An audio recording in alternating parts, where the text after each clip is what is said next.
they set a really ambitious climate target of 70% emissions reduction, but they didn't just go out and then go, okay, we're going to model what we think each sector can achieve. They actually threw the problem to the private sector. They threw the gauntlet to the private sector and said, okay, we're going to bring you together. We're going to have some CEOs lead bringing together the sector and ask you to come back to us and tell us, what could you achieve? How far could you go?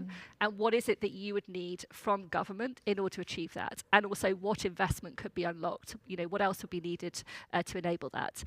At the same time, the government also engaged, you know, and thought about what was possible. But I think that's a really interesting approach and a different co-creation approach to really bring the private sector together and say, okay, what is that possibility? What could be achieved? And that came out with about 200 recommendations, and now the government is implementing some of those policies.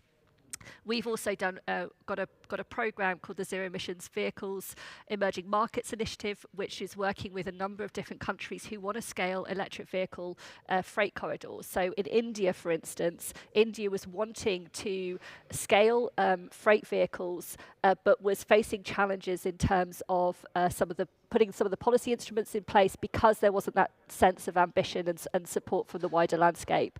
And so we were able to bring together a number of different member business organizations, not the manufacturers, but actually the companies that require these vehicles for their operations. So like Amazon, steel companies, others, who made demand commitments for 350 zero emission vehicle freight.